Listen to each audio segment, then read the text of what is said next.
ಎಲ್ಲರಿಗೂ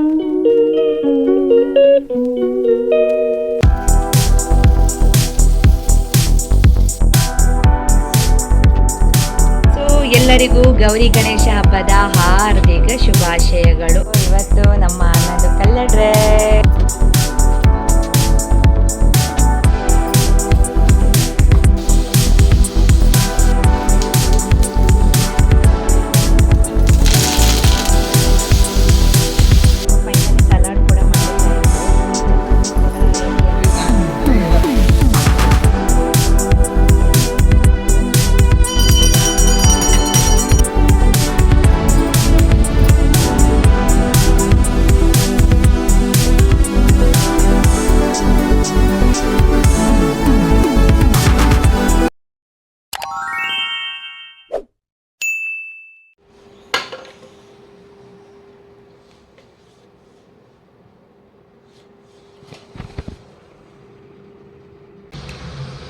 good morning, have a nice day.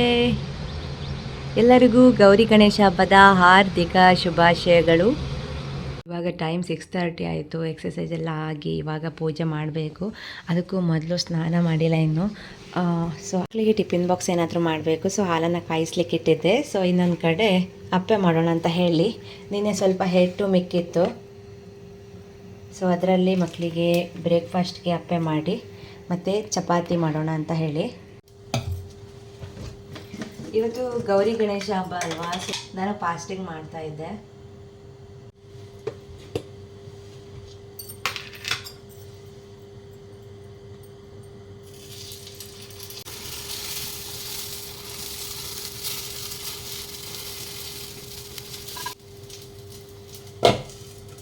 Good morning.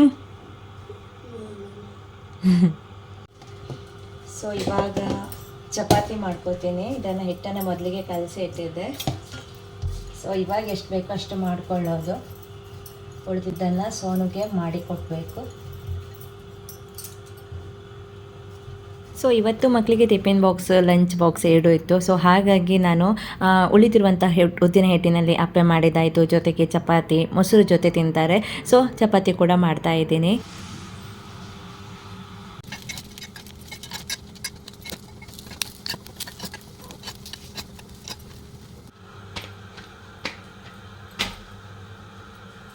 ಇವತ್ತು ನಮ್ಮ ಅನ್ನೋದು colour dress. Are you ready? ಇವತ್ತು ಸ್ಕೂಲಲ್ಲಿ ಗಣೇಶ ಸೆಲೆಬ್ರೇಷನ್ ಇದೆ. ಗಣೇಶ ಹಬ್ಬ ಸೆಲೆಬ್ರೇಷನ್ಗೆ ಕಲರ್ ಡ್ರೆಸ್ ಹಾಕೊಂಡು ಬರ್ಲಿಕ್ಕೆ ಹೇಳಿದ್ರು. ಸೊ ಹಾಗಾಗಿ ಆರ್ನಾಗೆ ಕಲರ್ ಡ್ರೆಸ್. ಬೆಳಗಿಂದ ರೆಡಿ ಆಗ್ತಿದ್ದಲ್ಲಪ್ಪ. ಸೊ ಬೆಳಗಿನ ಪೂಜೆ ಎಲ್ಲ ಆಯಿತು. ಇವತ್ತು ಗೌರಿ ಗಣೇಶ ಹಬ್ಬ.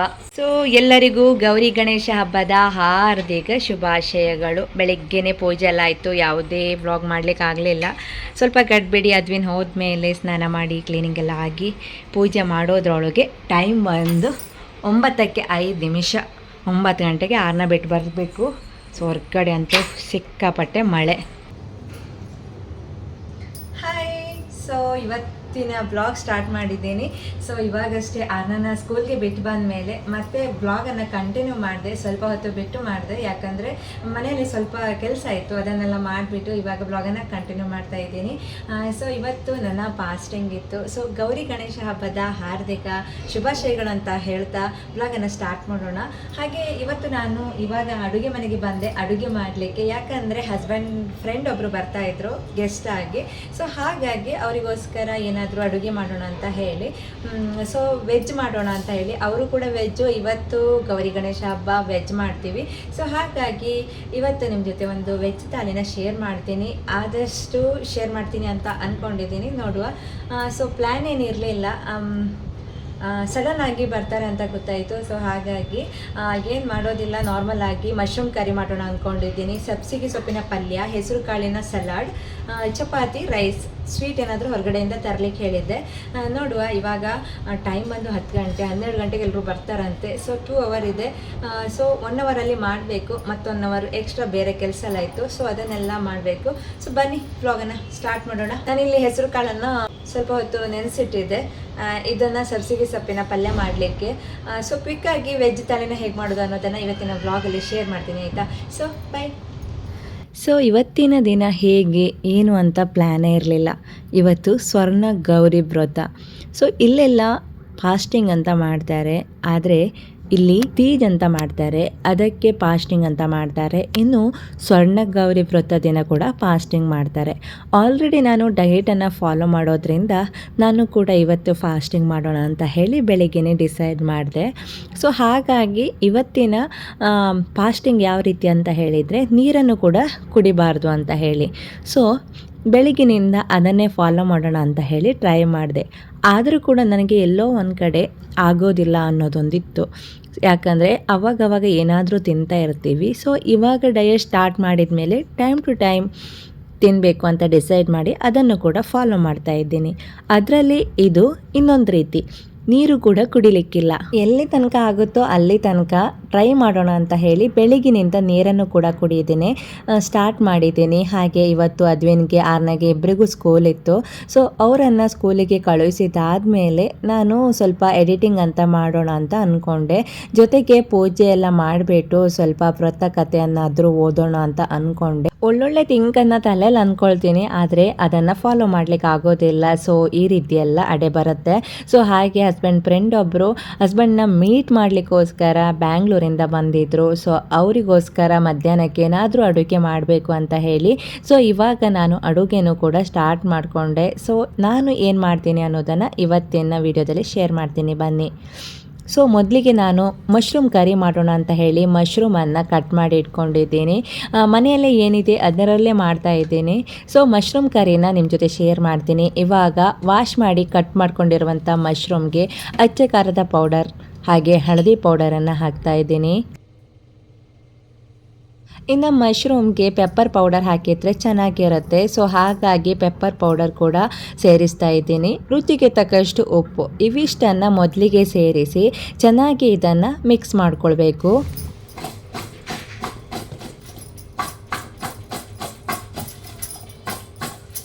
ಇದೇ ರೀತಿಯಾಗಿ ಮಿಕ್ಸ್ ಮಾಡಿ ಅದನ್ನು ಒಂದು ಸೈಡಲ್ಲಿ ಇಟ್ಟಿದ್ದಾದಮೇಲೆ ಇವಾಗ ಒಂದು ಮಿಕ್ಸಿ ಜಾರಿಗೆ ಆಲ್ರೆಡಿ ನಾನು ಗೋಡಂಬಿಯನ್ನು ನೀರಿನಲ್ಲಿ ನೆನೆಸಿಟ್ಕೊಂಡಿದ್ದೆ, ಅದನ್ನು ಹಾಕ್ತಾ ಇದ್ದೀನಿ. ಅದರ ಜೊತೆ ಒಂದು ದೊಡ್ಡ ಟೊಮೆಟೊ ಕೂಡ ಕಟ್ ಮಾಡಿ ಅದಕ್ಕೆ ಹಾಕಿ ಸೊ ಅವೆರಡನ್ನು ಚೆನ್ನಾಗಿ ಗ್ರೈಂಡ್ ಮಾಡ್ಕೊಂಡು ಬರಬೇಕು. ಇವಾಗ ಒಂದು ಕಡಾಯಿಯನ್ನು ಬಿಸಿ ಮಾಡಿಕೊಂಡು ಅದಕ್ಕೆ ಸ್ವಲ್ಪ ಎಣ್ಣೆಯನ್ನು ಹಾಕಬೇಕು. ಸೊ ಇಲ್ಲಿ ನಾನು ಇವತ್ತಿನ ಅಡುಗೆಯಲ್ಲಿ ಕಾಯಿಯನ್ನು ಬಳಸದೆ ಮಾಡ್ತಾ ಇದ್ದೀನಿ. ಸೊ ಇವಾಗ ಫ್ರೈ ಮಾಡ್ಕೊಳ್ತಾ ಇದ್ದೀನಿ ಮಶ್ರೂಮನ್ನು. ಆಲ್ರೆಡಿ ನಾನು ಅದನ್ನು ಮಿಕ್ಸ್ ಮಾಡಿ ಇಟ್ಟಿದ್ನಲ್ವ, ಸೊ ಹಾಗೆ ಆ ಆಯಿಲಲ್ಲಿ ಇದನ್ನು ಫ್ರೈ ಮಾಡ್ಕೊಳ್ಬೇಕು. 1-2 ರಿಂದ 3 ನಿಮಿಷ ಆದರೂ ಚೆನ್ನಾಗಿ ಅದನ್ನು ಫ್ರೈ ಮಾಡಿಕೊಂಡ್ರೆ ಚೆನ್ನಾಗಿರುತ್ತೆ. ಇನ್ನು ಮಶ್ರೂಮ್ ನೀರು ಬಿಟ್ಕೊಳ್ಳುತ್ತೆ. ಸೊ ಆದರೂ ಕೂಡ ಯಾವುದೇ ನೀರನ್ನು ಸೇರಿಸದೆ ಅದನ್ನು ಚೆನ್ನಾಗಿ ಫ್ರೈ ಮಾಡಿಕೊಂಡು ಒಂದು ಪ್ಲೇಟಲ್ಲಿ ಎತ್ತಿಟ್ಕೊಳ್ತೀನಿ. ಇನ್ನು ಆಲ್ರೆಡಿ ಅದರಲ್ಲಿ ಆಯಿಲ್ ಇತ್ತಲ್ವ, ಅದಕ್ಕೇ ನಾನಿವಾಗ ಒಗ್ಗರಣೆಯನ್ನು ಹಾಕ್ಕೊಳ್ತಾ ಇದ್ದೀನಿ. ಒಗ್ಗರಣೆಗೆ ಯಾವಾಗಲೂ ಸಾಸಿವೆ, ಕಪ್ಪು ಎಳ್ಳು, ಉದ್ದಿನಬೇಳೆ, ಜೀರಿಗೆ ಇವಿಷ್ಟನ್ನು ಹಾಕಿ ಜೊತೆಗೆ ಕರಿಬೇವಿನ ಸೊಪ್ಪನ್ನು ಕೂಡ ಹಾಕ್ತಾ ಇದ್ದೀನಿ. ಇವಿಷ್ಟು ಚಟಪಟ ಅಂತ ಫ್ರೈ ಮಾಡ್ಕೊಂಡಿದ್ದಾದಮೇಲೆ ಅದಕ್ಕೆ ಚಿಕ್ಕದಾಗಿ ಹಚ್ಚಿರುವಂಥ ಒಂದು ದೊಡ್ಡ ಈರುಳ್ಳಿಯನ್ನು ಕೂಡ ಹಾಕ್ತಾ ಇದ್ದೀನಿ. ಸೊ ಜೊತೆಗೆ 1-2 ಹಸಿಮೆಣಸನ್ನು ಕೂಡ ಹಾಕ್ತಾ ಇದ್ದೀನಿ. ಸೊ ಇವಿಷ್ಟನ್ನು ಚೆನ್ನಾಗಿ ಫ್ರೈ ಮಾಡ್ಕೊಳ್ಬೇಕು.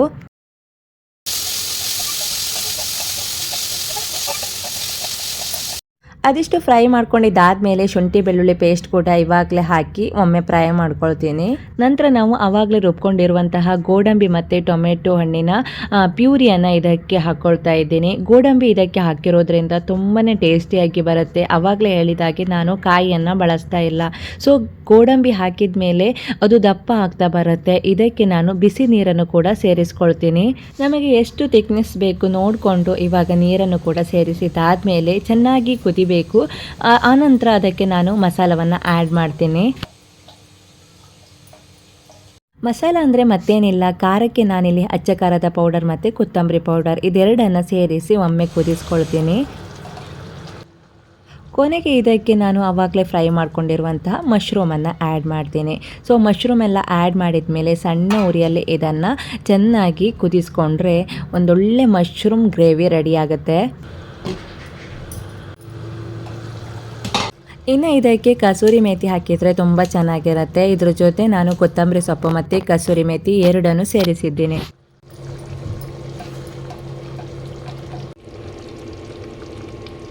ಮಶ್ರೂಮ್ ಕರಿ ಆಯಿತು. ಇವಾಗ ನಾನು ಸೊಪ್ಪಿನ ಪಲ್ಯ ಮಾಡ್ಕೊಳ್ತಾ ಇದ್ದೀನಿ. ಅದಕ್ಕಾಗಿ ನಾನು ಒಂದು ಕಡಾಯಿಗೆ ಸ್ವಲ್ಪ ಎಣ್ಣೆಯನ್ನು ಹಾಕ್ಕೊಂಡೆ.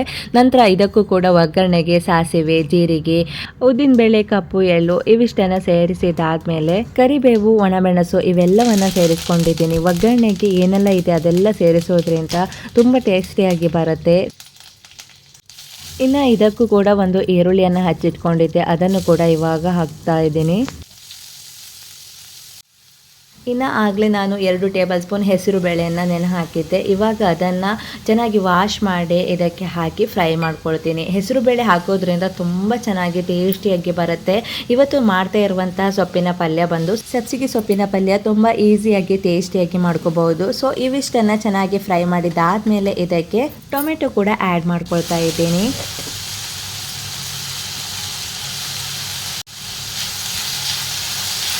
ಫೈನಲಿ ಇದಕ್ಕೆ ಸಬ್ಸಿಗೆ ಸೊಪ್ಪನ್ನು ಹಾಕ್ಕೊಳ್ತಾ ಇದ್ದೀನಿ. ಚಿಕ್ಕದಾಗಿ ಹಚ್ಚಿ ವಾಶ್ ಮಾಡಿಕೊಂಡು ಇದಕ್ಕೆ ಸೇರಿಸ್ತಾ ಇದ್ದೀನಿ. ಸೊ ಇದು ಈಸಿಯಾಗಿ ಮಾಡುವಂಥದ್ದು. ರುಚಿಗೆ ತಕ್ಕಷ್ಟು ಉಪ್ಪನ್ನು ಸೇರಿಸಿ ಸಣ್ಣ ಉರಿಯಲ್ಲೇ ಇದನ್ನು ಫ್ರೈ ಮಾಡಿಕೊಂಡ್ರೆ ಪಲ್ಯ ಕೂಡ ರೆಡಿ ಆಗುತ್ತೆ.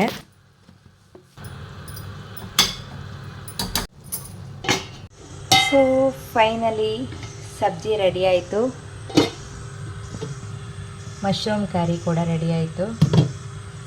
ರೈಸ್ ರೆಡಿ ಆಗ್ತಾ ಇದೆ. ಹಾಗೆ ನೀರನ್ನು ಕಾಯಿಸ್ಲಿಕ್ಕೆ ಇಟ್ಟಿದ್ದೆ ಸಲಾಡ್ ಮಾಡಲಿಕ್ಕೆ. ಸೊ ಚಪಾತಿ ಮಾಡಲಿಕ್ಕೊಂದು ಬಾಕಿ.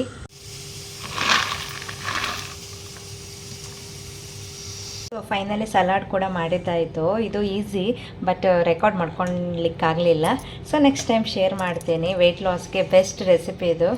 ಫೈನಲಿ ಚಪಾತಿ ಕೂಡ ರೆಡಿ ಆಯಿತು. 11 ಗಂಟೆ ಒಳಗೇನೆ ಇವಿಷ್ಟು ರೆಡಿ ಮಾಡಿಕೊಂಡು ಇನ್ನು ನೈವೇದ್ಯಕ್ಕೆ ನಾನಿಲ್ಲಿ ತೆಂಗಿನಕಾಯಿಯಿಂದ ಒಂದು ಸ್ವೀಟ್ ರೆಸಿಪಿನ ಮಾಡಿ ಕತೆ ಕೂಡ ಕೇಳಿದ್ದಾಯಿತು. ಆಲ್ರೆಡಿ ಟೈಮ್ ಕೂಡ 12:30 ಆಗ್ತಾ ಬಂತು. ಸೊ ಹಾಗೆ ಅವರೆಲ್ಲರೂ ಊಟಕ್ಕೆ ಬಂದಿದ್ದಾದಮೇಲೆ ಅದ್ವಿನ ಕರ್ಕೊಂಡು ಬರಲಿಕ್ಕೂ ಕೂಡ ಹೋಗಿ ಅವನನ್ನು ಕರ್ಕೊಂಡು ಬಂದಿದ್ದಾದಮೇಲೆ ಸೊ ಮಧ್ಯಾಹ್ನ ನಾನು ಯಾವುದೇ ವ್ಲಾಗನ್ನು ಮಾಡಲಿಲ್ಲ. ಸಂಜೆ ಪೂಜೆ ಕೂಡ ಇತ್ತಲ್ವ.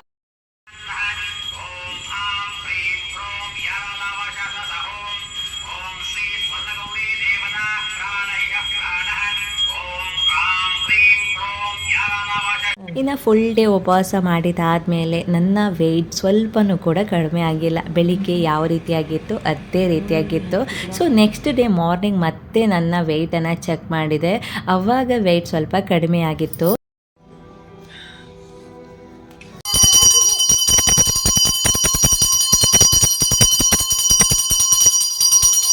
ಇನ್ನು ನೆಕ್ಸ್ಟ್ ಡೇ ಮತ್ತೆ ವ್ಲಾಗನ್ನು ಕಂಟಿನ್ಯೂ ಮಾಡಿದೆ. ಎಲ್ಲರಿಗೂ ಗಣೇಶ ಹಬ್ಬದ ಹಾರ್ದಿಕ ಶುಭಾಶಯ. ನಿನ್ನೆ ಗೌರಿ ಹಬ್ಬ ಆಗಿತ್ತು, ಇವತ್ತು ಗಣೇಶ ಚತುರ್ಥಿ. ಸೊ ಹಾಗೆ ನೈವೇದ್ಯಕ್ಕೆ ನಾನಿಲ್ಲಿ ಮಂಡಕ್ಕಿಯಿಂದ ಲಡ್ಡು ಕೂಡ ಮಾಡಿ ಪೂಜೆ ಎಲ್ಲ ಆಗಿದ್ದಾದ್ಮೇಲೆ ಇಡ್ಲಿ ಸಾಂಬಾರು ಮಾಡಿದ್ದೆ. ಸೊ ಯಾಕಂದರೆ ಫಾಸ್ಟಿಂಗ್ ಇತ್ತಲ್ವ. ಸೊ ಹಾಗಾಗಿ ಮತ್ತೆ ಹಸ್ಬೆಂಡ್ ಫ್ರೆಂಡ್ ಕೂಡ ಇದ್ದಿದ್ರು.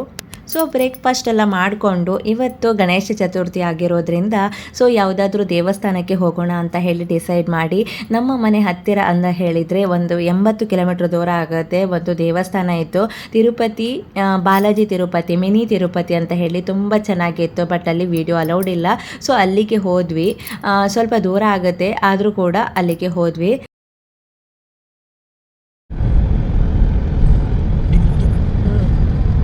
ಗೊತ್ತಲ್ಲ ಇನ್ನೂ 5 ಕಿಲೋಮೀಟರ್ 80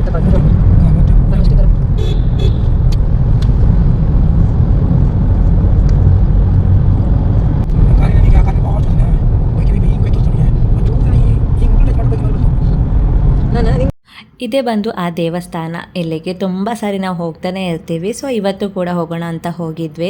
ಅಲ್ಲಿ ಒಂದು ಫೋಟೋ ಕೂಡ ತೆಗೆದುಕೊಂಡ್ವಿ. ಯಾಕಂದರೆ ಹಸ್ಬೆಂಡ್ ಫ್ರೆಂಡ್ ಬಂದಿದ್ರಲ್ವ, ಅವರಿಗೆ ತೆಗೆದುಕೊಂಡು ಹೋಗಬೇಕು ಅಂತ ಹೇಳಿದರು. ಸೊ ಹಾಗಾಗಿ ಒಂದು ಫ್ಯಾಮಿಲಿ ಫೋಟೋ ತೆಗೆದುಕೊಂಡು ಇಬ್ಬರು ಕೂಡ ಒಂದೊಂದು ಕಾಪಿ ತೆಗೆದುಕೊಂಡ್ವಿ. ತಿರುಪತಿನ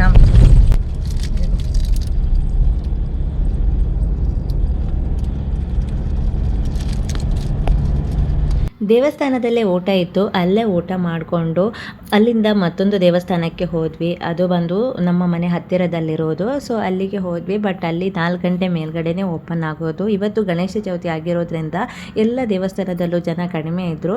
ಸೊ ಹಾಗಾಗಿ ಬೇಗ ಬೇಗ ದರ್ಶನ ಕೂಡ ಆಯಿತು. ಅವರನ್ನು ಡ್ರಾಪ್ ಮಾಡಿ ನಾವು ಮತ್ತೆ ಮನೆಗೆ ಬಂದ್ವಿ. ಮನೆಗೆ ಬಂದಮೇಲೆ ನಮ್ಮ ಆರ್ನ ನೋಡಿ, ನಾನು ಹಾಕ್ಕೊಂಡಿರುವಂಥ ಡ್ರೆಸ್ಸಲ್ಲಿ ವೇಲಲ್ಲಿ ಸಾರಿನ ಉಟ್ಕೊಂಡು ಈ ರೀತಿ ಎಲ್ಲ ಫ್ಯಾಷನ್ ಮಾಡಿಕೊಟ್ಟು ನನ್ನ ಇಯರಿಂಗ್ಸ್ ಹಾಕ್ಕೊಂಡು ಆ್ಯಕ್ಷನ್ ಮಾಡ್ತಾ ಇದ್ಲು. ಇನ್ನು ನೈಟ್ ಊಟಕ್ಕೆ ಸಿಂಪಲ್ ಆಗಿ ವೆಜ್ ಕರಿ ಮಾಡಿಕೊಂಡು ಊಟ ಮಾಡಿದ್ದಾಯಿತು. ಸೊ ಇದಾಗಿತ್ತು ನನ್ನ ಇವತ್ತಿನ ವ್ಲಾಗ್. ಇದೆರಡು ದಿನದ ವ್ಲಾಗನ್ನು ಇವತ್ತಿನ ವೀಡಿಯೋದಲ್ಲಿ ನಿಮ್ಮ ಜೊತೆ ಶೇರ್ ಮಾಡಿದ್ದೇನೆ. ಸೊ ನಾಳಿನ ವೀಡಿಯೋದಲ್ಲಿ ಮತ್ತೆ ಸಿಗೋಣ. ಅಲ್ಲಿ ತನಕ ಎಲ್ಲರಿಗೂ bye bye. Thanks for watching.